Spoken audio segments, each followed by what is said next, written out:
accomplish his goals. Doreen Greenwald, thank you.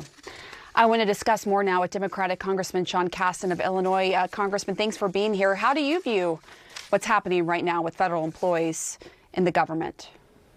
I'm deeply offended, and let's just take this at three levels. Number one, what the last guest said is absolutely right. This is a violation of labor contracts, labor law. We should say no.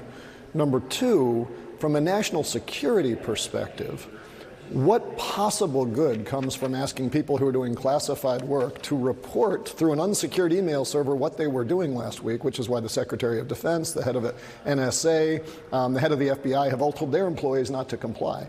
Number three, purely from a managerial perspective, I want people who are listening to imagine that you got this email tomorrow from your boss's boss's boss's boss's boss, who knows nothing about what you do, who is essentially telling every intermediary that they are doing a bad job. This would be like Tim Cook sending that email to every single Apple Store employee. If Tim Cook did that, we would say Tim Cook is past his due date and doesn't know how to run a company anymore.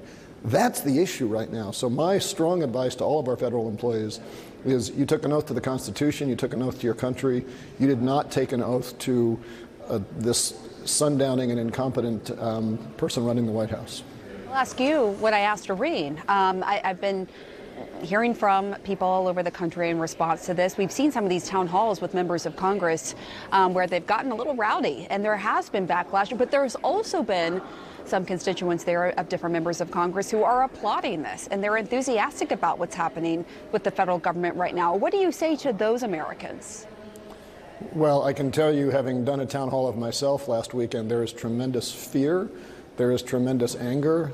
There was nobody who came up to the town hall and said, can you please allow Elon Musk to steal more information from the Treasury? Can you please allow Donald Trump to break our government down more? I think we need to be careful not to confuse the volume of some of the noise on social media with the number of Americans who are deeply concerned about this right now. Are there people who misunderstand how the federal government works? Yeah, there are. And I think that's the result of both elected officials and certain media outlets who have somehow demonized the idea that we want good people running our air traffic control system. We want good people running our military. We want good people in our CIA.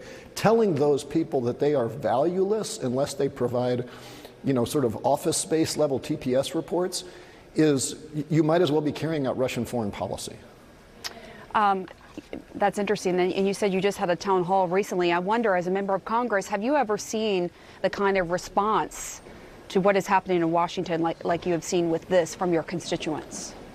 So when Elon Musk and his crew hacked into the Treasury payment system, we received more phone calls in that week than I have received on any topic in my 6 years in Congress. We did a town hall the next day because we wanted to sort of make sure that we were addressing these. We did it with 24 hours notice on the telephone. We had 30,000 people who dialed into that town hall. This was with 24 hours notice on a town hall that took place at 1 o'clock on a Thursday. People are really, really angry. People understand the stakes of this moment.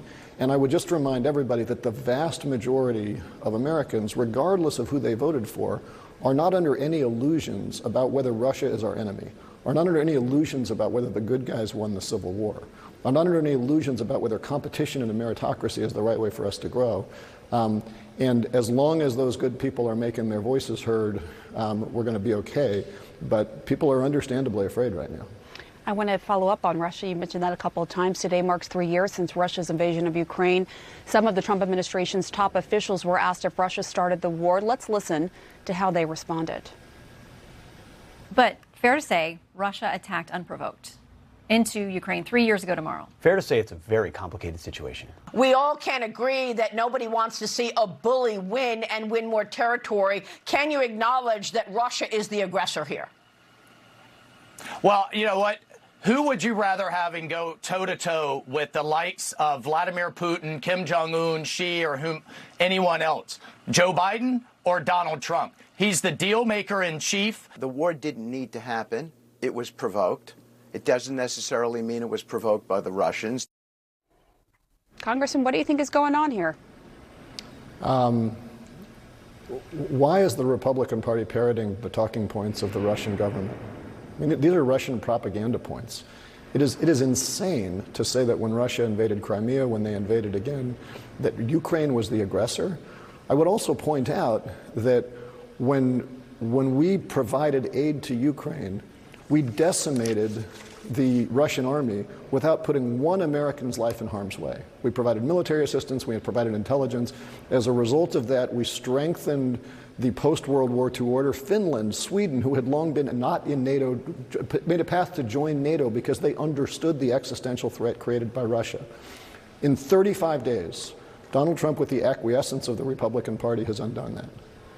And I wish I could say I'm surprised, because when we voted on the floor to provide aid to Ukraine, the majority of my Republican colleagues voted against that package. It passed overwhelmingly. It was overwhelmingly bipartisan, but the majority of the Republicans voted against that aid. Why they are carrying out Russian foreign policy is a question we need to ask very closely, but it's scary. So, to follow up with you, what if the strategy here is, look, in order to get Vladimir Putin to come to the table to agree to any peace deal, we have to sort of appease him. We don't want to poke the bear. You know, if we blame him for the invasion and criticize him too much, then he will never come to sign on to a peace deal. But maybe this approach he would. And if this ends the war, this strategy, this approach, what would you say? Why can't the United States president show the same kind of leadership that Vladimir Zelensky showed? Right? If you are intimidated by Vladimir Putin, you should not be the president of the United States. What we did in the last term to stand up to Putin, as I said, it strengthened NATO. We provided sanctions that crippled the Russian economy.